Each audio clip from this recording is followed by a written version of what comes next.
لله نحمده ونستعينه ونستغفره ونؤمن به ونتوكل عليه ونعوذ بالله من شرور أنفسنا ومن سيئات أعمالنا من يهده الله فلا مضل له ومن يضلله فلا هادي له ونشهد أن لا إله إلا الله وحده لا شريك له ونشهد أن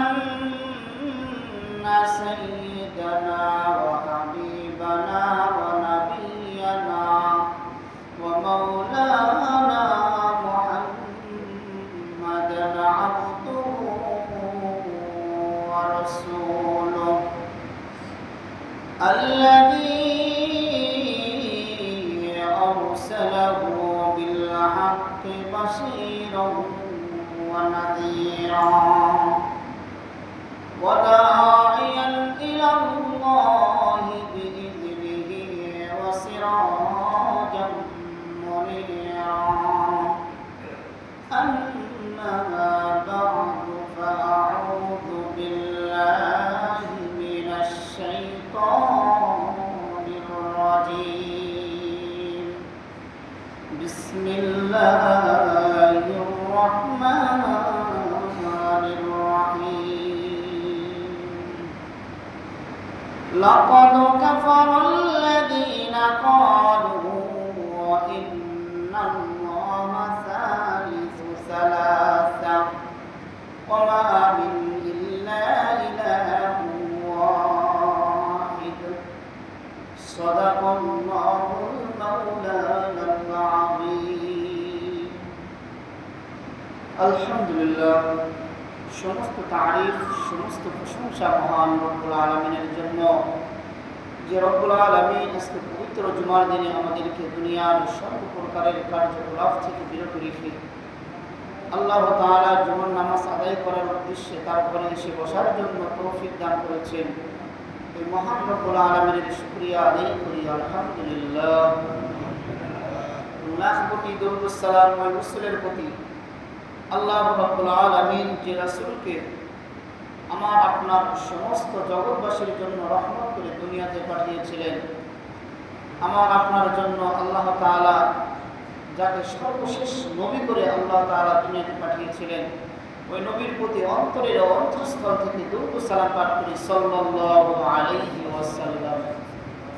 কুরআনুল কারীমের অসংখ্য আয়াতে কারিমার মধ্যে একটি ছোট্ট একটি আয়াতে কারিমা তেলাওয়াত করেছি। আল্লাহ রাব্বুল আলামিন যদি তৌফিক দান করে এই আয়াতের উপরে আজকের আলোচনা হবে ইনশাআল্লাহ। আলোচনা চলতেছিল হযরতে ঈসা আলাইহিস সালামের জীবনী নিয়ে। হযরতে ঈসা আলাইহিস সালামের জীবনী নিয়ে গত জুমায় আলোচনা করেছিলাম। হযরতে ঈসা আলাইহিস সালামকে আল্লাহ তাআলা 5টি মুজিজা দান করেছিলেন।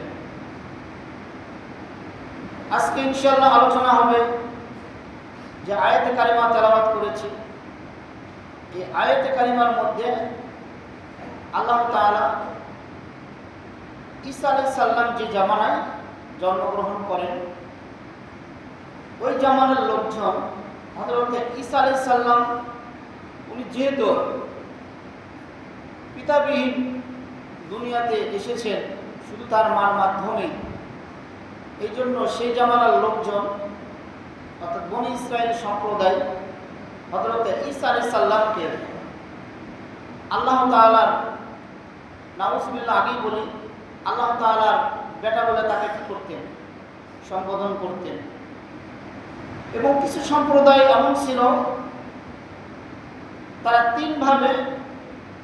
তারা তিনটি খোদাকে কি করত? মনে করত। এক নম্বর হযরতে ঈসা আলাইহিস সালামকে খোদা মনে করত এবং আল্লাহ তাআলাকে খোদা মনে করত এবং এই দুই জনের সমন্বয়ে তিনজনকেই তারা খোদা মনে করত। তো আল্লাহ তাআলা এই কথাটাই কোরআনে কারিমের মধ্যে উল্লেখ করেছেন যে মরিয়মের ছেলে ঈসা সে আসলে আল্লাহ তাআলার কোনো অংশীদারিত্ব নয়। মরিয়মও আল্লাহ তাআলার কোনো অংশীদারিত্ব নয় এবং ঈসা আলাইহিস সালামও কি নয়, আল্লাহ তাআলার অংশীদারিত্ব নয়। আল্লাহ তাআলা একক, মরিয়মেরও খোদা আল্লাহ, ঈসা আলাইহিস সালামের খোদা আল্লাহ। সুতরাং তারা খোদা তাআলার সাথে কি নয়, তারা শরীক নয়, অর্থাৎ আল্লাহ তাআলার অংশীদারিত্বের মধ্যে তারা পড়ে না। আল্লাহ তাআলা ঈসা আলাইহিস সালামকে দুনিয়াতে বনী ইসরাইল সম্প্রদায়ের মধ্য হইতে পিতাবিহীন এক মহিলার গর্ভে থেকে আল্লাহ তাআলা তাকে নবী করে দুনিয়াতে পাঠিয়েছেন। এটা হচ্ছে হযরত ঈসা আলাইহিস সালামের পরিচিত। কিন্তু বনী ইসরাইল সম্প্রদায় তারা এটা মানতে নারাজ, তারা এটা মানতে রাজি না। এদিকে আল্লাহ তাআলা মানুষকে যে দুনিয়াতে জন্মগ্রহণ করায় চারটি প্রতিক্রিয়ায়, চার প্রতিক্রিয়ায় আল্লাহ তাআলা মানুষের জন্ম ঘটায়। অর্থাৎ মানুষ চার প্রতিক্রিয়ায় জন্মগ্রহণ করেছে, পৃথিবীতে এসেছে। এক নম্বর, হযরতে আদম আলাইহিস সালামকে আল্লাহ তাআলা তার নিজ কুদরতি হাত দ্বারা আদম আলাইহিস সালামকে আল্লাহ তাআলা কি করেছেন, তৈরি করেছেন। দুই নম্বরে, আদম আলাইহিস সালাম থেকে মা হাওয়া আলাইহিস সালামকে আল্লাহ তাআলা সৃষ্টি করেছেন। তিন নম্বরে, আদম আর হাওয়া থেকে আল্লাহ তাআলা পৃথিবীতে মানুষের জন্ম ঘটিয়েছেন। আর চার নম্বর, আল্লাহ রাব্বুল আলামিন পিতাবিহীন মরিয়মের গর্ভে থেকে সন্তান জন্মগ্রহণ করাইছেন, অর্থাৎ মানুষ সৃষ্টি করেছেন। তাহলে আল্লাহ তাআলা কয়টি প্রতিক্রিয়ায় মানুষ সৃষ্টি করেছেন ভাই? চার প্রতিক্রিয়ায়। আল্লাহ তাআলা চার প্রতিক্রিয়ায় মানুষকে সৃষ্টি করেছেন। এক নম্বর, আল্লাহ তাআলা তার নিজের কুদরতি হাত দ্বারা হযরত আদম আলাইহিস সালামকে সৃষ্টি করলেন। দুই নম্বর, আদম আলাইহিস সালামের থেকে হাওয়া আলাইহিস সালামকে আল্লাহ তাআলা সৃষ্টি করেছেন। তিন নম্বর, আদম আর হাওয়া থেকে আল্লাহ তাআলা মানুষ সৃষ্টি করলেন। আদম আর হাওয়া থেকে আল্লাহ তাআলা তিন নম্বরে মানুষ সৃষ্টি করলেন। চার নম্বর, পিতাবিহীন শুধু মহিলার গর্ভে থেকে আল্লাহ তাআলা মানুষ সৃষ্টি করলেন। তাহলে আল্লাহ তাআলা চার প্রতিক্রিয়ায় কি করেছেন, মানুষ সৃষ্টি করেছেন। তো আল্লাহ তাআলা চার ভাবে মানুষদেরকে দুনিয়াতে পাঠাইলেন। এই দিকে হযরত ঈসা আলাইহিস সালামকে বনী ইসরাইল আল্লাহ তাআলার ছেলে বলে তারা সম্বোধন করলেন, যে কথাটা আল্লাহ তাআলা কোরআনে কারিমের মধ্যে ইরশাদ করেন যে বনী ইসরাইলরা তারা ঈসা আলাইহিস সালামকে কিভাবে তারা আল্লাহ তাআলার বেটা বলে সম্বোধন করতেন। আল্লাহ তাআলা এই কথাটাই কোরআনে কারিমের মধ্যে ইরশাদ করেছেন। আল্লাহ রাব্বুল আলামিন কোরআনে কারিমের মধ্যে সূরা তাওবার মধ্যে ইরশাদ করেন, ওয়াকালাতিল ইয়াহুদু উযাইরুন ইবনুল্লাহ ওয়াকালাতিন নাসারাল মাসীহ ইবনুল্লাহ। ওয়াকালাতিল ইয়াহুদু, ইহুদিরা উযাইর আলাইহিস সালামকে আল্লাহ তাআলার বেটা বলতেন, আর খ্রিস্টানরা তারা ঈসা আলাইহিস সালামকে আল্লাহ তাআলা ছেলে বলে তারা কি করতেন, সম্বোধন করতেন।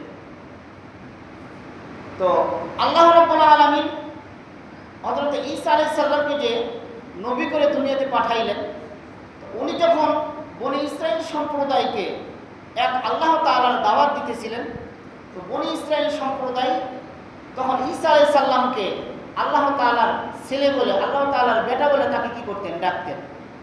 যে কথাটাও আল্লাহ তাআলা কোরআনে কারিমের মধ্যে বলেছেন। অথচ আল্লাহ তাআলা এটাও বলেন যে হে বনী ইসরাইল সম্প্রদায়, তোমরা যে আমার সন্তান বলে ঈসা আলাইহিস সালামকে তোমরা সম্বোধন করতেছো, অথচ ঈসা নিজেই বলেছেন যে আমি আল্লাহ তাআলার সন্তান নই, আমি মরিয়মের সন্তান এবং আমি আল্লাহ তাআলার ইবাদত বন্দেগী করি, যে ইবাদত বন্দেগী আমার আম্মাও করে। যে কথাটা আল্লাহ তাআলা কোরআনে কারিমের মধ্যে উল্লেখ করেছেন। কিভাবে আল্লাহ তাআলা ইরশাদ করেন? আল্লাহ তাআলা প্রথমে এটাও বলেন যে আমি কোনো সন্তান রাখার কি রাখি না, প্রয়োজন মনে করি না, এবং আমার সন্তান রাখার কি নাই, প্রয়োজন নাই, বা আমার থেকে সন্তান হবেও না, আমি কারো কি নই, সন্তানও নই। আল্লাহ তাআলা এই কথাগুলো কোরআনে কারিমের মধ্যে একাধিক জায়গায় ইরশাদ করেছেন। যেমন আল্লাহ তাআলা বলেন, মা কানা লিল্লাহি আন ইয়াত্তাখিযা মিন ওয়ালাদিন সুবহানাহু ইযা ক্বাদা আমরান ফাইন্নামা ইয়াকুলু লাহু কুন ফায়াকুন। হে বনী ইসরাইল সম্প্রদায়, তোমরা শুনিয়ে রাখো, আমার সন্তানদের কোনো প্রয়োজন নাই। আমি আল্লাহ পাক পবিত্র এই সব থেকে। আমি আল্লাহ যদি চাই, ইযা ক্বাদা আমরান ফাইন্নামা ইয়াকুলু লাহু কুন ফায়াকুন, আমি আল্লাহ যখন কোনো জিনিস করার জন্য চাই, আমি আল্লাহ বলতে দেখি ওই জিনিস ঘটিতে সময় লাগবে না। ইযা ক্বাদা আমরান ফাইন্নামা ইয়াকুলু লাহু কুন ফায়াকুন, যখন আমি কোনো জিনিস করার ইচ্ছা করি, আমি শুধু বলবো কুন ফায়াকুন হইতে, আর সময় লাগবে না। বলুন সুবহানাল্লাহ। আল্লাহ তাআলা বললেন, সন্তান রাখার আমার কি নাই, কোনো প্রয়োজন নাই। সন্তান, আমি কারো সন্তান নই এবং আমার থেকেও কোনো কি সন্তান হয় নাই। ওইদিকে হযরতে ঈসা আলাইহিস সালাম উনিও ঘোষণা করলেন, লাকাদ কাফারাল্লাযীনা ক্বালু ইন্নাল্লাহা হুয়াল মাসীহু ইবনু মারইয়াম ওয়া ক্বালাল মাসীহু ইয়া বানী ইসরাঈল আ'বুদুল্লাহা রাব্বী ওয়া রাব্বাকুম ইন্নাহু মান ইউশরিক বিল্লাহি ফাকাদ হারামাল্লাহু আলাইহিল জান্নাতা ওয়া মাওয়াহুন নার ওয়া মা লিল-যালিমিনা মিন আনসার। আল্লাহ তাআলা কোরআনে কারিমের মধ্যে ইরশাদ করলেন, লাকাদ কাফারাল্লাযীনা ক্বালু, ওই সমস্ত কাফেররা, ক্বালু যখন তারা বলে, ইন্নাল্লাহা হুয়াল মাসীহু ইবনু মারইয়াম, মরিয়মের সন্তান ঈসাই হচ্ছে আমাদের খোদা। বলেন নাউযুবিল্লাহ। অথচ মরিয়মের সন্তান ঈসা, উনি বলেছিলেন, ওয়াকালাল মাসীহু ইয়া বানী ইসরাঈল আ'বুদুল্লাহ, হে বনী ইসরাইল সম্প্রদায়, তোমরা আল্লাহ তাআলার ইবাদত বন্দেগী করো। মাসীহু ওয়াকালাল মাসীহু ইয়া বানী ইসরাঈল আ'বুদুল্লাহ রাব্বী ওয়া রাব্বাকুম, ওই আল্লাহ, উনি আমাদের আল্লাহ, তোমাদেরও আল্লাহ। ওই আল্লাহকে তোমরা কারো সাথে শরীক করিও না। ইন্নাহু মান ইউশরিক বিল্লাহ, ওই আল্লাহকে তোমরা কারো সাথে কি করিও না, শরীক করিও না। ওয়া মান ইউশরিক বিল্লাহি, যদি তোমরা আল্লাহ তাআলাকে অন্য কোন বস্তুর সঙ্গে শরীক করো, ফাকাদ হারামাল্লাহু আলাইহিল জান্নাহ, ওই ব্যক্তিদের জন্য আল্লাহ তাআলার জান্নাত হারাম হয়ে যাবে। ওয়া মাওয়াহুন নার, তাদের জন্য আল্লাহ তাআলা ভয়ঙ্কর জাহান্নাম নির্ধারণ করে রেখেছে। ওয়া মা লিল-যালিমিনা মিন আনসার, আর যারা জালেম হইবে, যারা আল্লাহ তাআলাকে, আল্লাহ তাআলার সৃষ্টির সঙ্গে শরীক করবে, আল্লাহ তাআলা বলেন ওই সমস্ত জালেমদের জন্য কোনো সাহায্যকারী থাকবে না। আল্লাহ তাআলা বললেন যে ঈসা নিজেই বলেছেন যে আমি আল্লাহ তাআলার সন্তান নই এবং আমি নিজেও আল্লাহ তাআলা নই। আমি ওই আল্লাহর ইবাদত বন্দেগী করি, তোমরা ওই আল্লাহর ইবাদত বন্দেগী করো যে আল্লাহ আমার এবং তোমাদের। রব্বী ওয়া রব্বুকুমুল্লাহ, ওই আল্লাহ আমারও এবং তোমাদেরও, আমি কেউ না, আমি তার বান্দা। বলেন না সুবহানাল্লাহ। কিন্তু কাফেররা তারা এটা মানতে নারাজ, তারা আরো ঘাড়তেরামি করলো। বনী ইসরাইল এমন একটি সম্প্রদায় ছিল, তারা সবচাইতে ঘাড়তেরা ছিল। তো তখন তারা এটা বলল যে তিনের সমন্বয়ে একজন খোদা, তিনের সমন্বয়ে একজন খোদা। তখন ওই কথাটাও আল্লাহ তাআলা কোরআনে কারিমের মধ্যে তার পরের আয়াতে উল্লেখ করলেন, লাকাদ কাফারাল্লাযীনা ক্বালু ইন্নাল্লাহা সালিসু সালাসা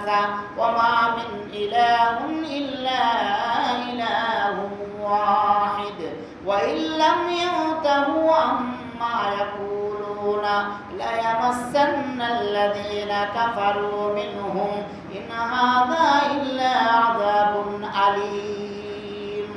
আল্লাহ তাআলা বললেন, তাদের মনের কথাটা আল্লাহ তাআলা কোরআনে ইরশাদ করলেন, লাকাদ কাফারাল্লাযীনা ক্বালু ইন্নাল্লাহা সালিসু সালাসা। আল্লাহ মনে হয় তিনজনের সমন্বয় একজন, আল্লাহ তিনজনের সমন্বয় একজন।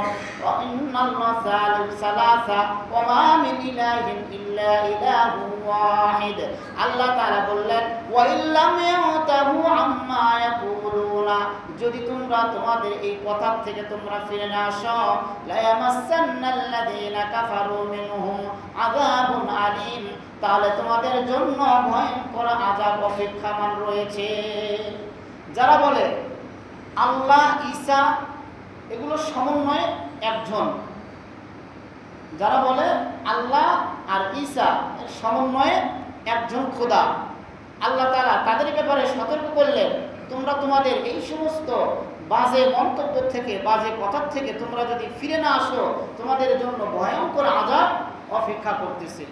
তো হযরতে ঈসা আলাইহিস সালাম যখন বনী ইসরাইল সম্প্রদায়কে সতর্ক করলেন এবং তাদেরকে কুফরি থেকে বাঁচার জন্য এক আল্লাহ তাআলার দাওয়াত দিলেন, এবং তিনি যে অন্যান্য মানুষের মতো তিনি যে একজন মানুষ এবং আল্লাহ তাআলা যে তাকে নবুয়ত দান করেছেন, এই ঘোষণা তিনি যখন বনী ইসরাইল এবং তার সম্প্রদায়ের ভিতরে যখন তিনি এই এক আল্লাহ তাআলার দাওয়াত দিলেন, এই দাওয়াত দেওয়ার কারণে মানুষ দিনে দিনে যখন মূর্তি পূজা এবং তাদের মন গড়া মন্তব্যকে ছেড়ে যখন হযরত ঈসা আলাইহিস সালামের দলে আসা আরম্ভ করলো, তখন ইহুদিরা, তখন খ্রিস্টানরা তারা ঈসা আলাইহিস সালামের বিরুদ্ধে ষড়যন্ত্র করা লিপ্ত করে দিল। তারা ষড়যন্ত্রে লিপ্ত হয়ে গেল। কীরকম ষড়যন্ত্র?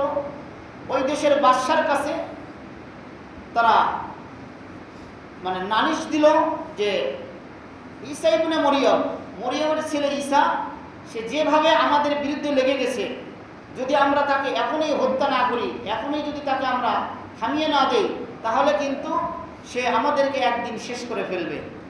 তো বাদশাহ তখন চিন্তা করলো যে ঘটনা তো ঠিকই, যদি আমরা এখনই তাকে থেমে না দেই, তাহলে তো সে একদিন আমাদেরই কি হয়ে দাঁড়াবে, কাল হয়ে দাঁড়াবে। তখন বাদশাহ ঘোষণা করলো যে ঈসাকে তোমরা যেখানেই পাবে সেখান থেকেই তোমরা ঈসাকে ধরে নিয়ে আসবে। তো বাদশাহ যখন ঘোষণা করলো ঈসা আলাইহিস সালামকে হত্যার, তো তাফসিরে এসেছে যে 4000 সৈন্যর একটি দল হযরতে ঈসা আলাইহিস সালামকে ধরার উদ্দেশ্যে তার পুরো কামরা ঘেরাও করে ফেলেছে, এবং তিনি অবস্থান করতেন বাইতুল মুকাদ্দাসের বিশেষ একটি কামরায়। তো ঈসা আলাইহিস সালামের সাথী সঙ্গী ছিলেন, তারা কে ছিলেন? গত জুমায় আমি বলেছিলাম হাওয়ারিয়ু। নবী করিম সাল্লাল্লাহু আলাইহি সাল্লামের সাথীদেরকে বলা হয়তো সাহাবী, আর ঈসা আলাইহিস সালামের সাথী সঙ্গীদের বলা হয়তো কি হাওয়ারি। তো হাওয়ারিদের মধ্যেও কয়েকজন সাথী সঙ্গী ঈসা সাল্লামের সাথেই অবস্থান করতেছিলেন বাইতুল মুকাদ্দাসের একটি বিশেষ কামরা। আমরা বাইতুল মুকাদ্দাস চিনি তো ভাই, মুসলমানদের প্রথম কিবলা। তো বাইতুল মুকাদ্দাসের একটি বিশেষ কামরায় হযরতে ঈসা আলাইহিস সালাম যখন অবস্থান করতেছিলেন, তাকে চতুর্দিক থেকে প্রায় 4000 সৈন্য ঘেরাও করে ফেলেন। ওইদিকে আল্লাহ রাব্বুল আলামিন হযরতে ঈসা আলাইহিস সালামকে এই পুরো ঘটনাটা জানাই দিচ্ছেন। আল্লাহ তাআলা যে কথাটা কোরআনে কারীমের মধ্যে ইরশাদ করেন, ওয়া মাকারু ওয়া মাকারাল্লাহ ওয়াল্লাহু খায়রুল মাকিরিন। আল্লাহ তাআলা বলেন, ওগো নবীজি, তারা আপনাকে হত্যা করার জন্য আপনার বাড়ি ঘেরাও করে ফেলেছে, তারা পরিকল্পনা করেছে, কিন্তু আমিও তাদের বিরুদ্ধে পরিকল্পনা করব, আর আমার পরিকল্পনাই হইবে সবচাইতে উত্তম। আল্লাহ রাব্বুল আলামিন হযরত ঈসা আলাইহিস সালামকে বিষয়টা জানাইলেন। ঈসা আলাইহিস সালামকে বললেন, আমি আপনাকে দুনিয়া থেকে আসমানে উঠিয়ে নিব, আপনার মৃত্যু হবে না, আমি দুনিয়া থেকে আপনাকে উঠিয়ে নিব। এই জন্য উঠিয়ে নিব, আপনাকে পরকালে আমি আপনাকে দুনিয়াতে আমি আবার পাঠাইব। আমার নবী দুনিয়া থেকে যখন বিদায় নিবে, তারপরে আমি দুনিয়াতে আপনাকে আবার পাঠাইব। এই জন্য আমি আল্লাহ আপনাকে মৃত্যু না দিয়ে আসমানে উঠিয়ে নিব। এই জন্য আসমানে উঠিয়ে নিব, যাতে করে আমি তাদেরকে জানাইতে পারে আমার কুদরত কত সর্বশক্তিশালী। আল্লাহ রাব্বুল আলামিন হযরত ঈসা আলাইহিস সালামকে বললেন, আপনি প্রস্তুতি নিন, আমি আপনাকে এখনই আসমানে উঠিয়ে নিব। হযরত ঈসা আলাইহিস সালাম হাওয়ারিয়িনদের মধ্যে তিনি ঘোষণা করলেন, হে আমার সাথী সঙ্গীরা, তোমাদের মধ্যে কে আছে যে আমাকে ভালোবেসে আমার জন্য আল্লাহর রাস্তায় শহীদ হতে প্রস্তুত আছে? হযরত ঈসা আলাইহিস সালাম যখন এই ঘোষণা করলেন, হাওয়ারিয়িনদের মধ্যে হইতে একজন দাঁড়িয়ে গেলেন এবং তিনি বললেন, আমি আপনার জন্য আমার জীবন কুরবানি করতে প্রস্তুত আছি। হযরত ঈসা আলাইহিস সালাম তিনবার ঘোষণা করলেন, তিনবারই ওই একই ব্যক্তি দাঁড়িয়ে গেলেন। ঈসা আলাইহিস সালাম বললেন, হয়তো আমি এখন আসমানে উঠে চলে যাব, আল্লাহ তাআলা আমাকে আসমানে উঠিয়ে নেবে, কিন্তু যখন তারা আমাকে পাইবে না, তখন তারা তোমাকে হত্যা করে ফেলবে, তখন তোমাকে তারা শহীদ করে ফেলবে। এই জন্য হযরত ঈসা আলাইহিস সালাম বললেন, তুমি কি তোমার জীবন দিতে তুমি প্রস্তুত আছো? ওই সাহাবী তখন বললেন, আমি আল্লাহর পয়গম্বরের জন্য, আমি শাহাদাতের জন্য, আমি আমার জীবন কুরবানি করার জন্য প্রস্তুত আছি। হযরত ঈসা আলাইহিস সালাম তার গায়ের জামাটা ওই সাহাবীর ওই ব্যক্তির গায়ে পরিধান করে দিলেন এবং তার মাথার পাগড়িটা তার শরীরে মাথায় পরিধান করে দিলেন। তোমার সঙ্গে সঙ্গে আল্লাহ তাআলার কুদরতিতে ঈসা আলাইহিস সালামের চেহারা ওই ব্যক্তির চেহারার মধ্যে ছাপ হয়ে যায়। যখন ওই ব্যক্তিকে দেখতে ঈসা আলাইহিস সালামের মতো মনে হইতো, আল্লাহ রাব্বুল আলামিন ঈসা আলাইহিস সালামকে ওখান থেকে আসমানে উঠিয়ে নিলেন। যখন সৈন্যরা ঘরের দরজা ভেঙে ভিতরে প্রবেশ করলো, ভিতরে প্রবেশ করার পরে তখন তারা হতভম্ব হয়ে গেল। হতভম্ব হয়ে যাওয়ার পরে তখন তারা কি করবে?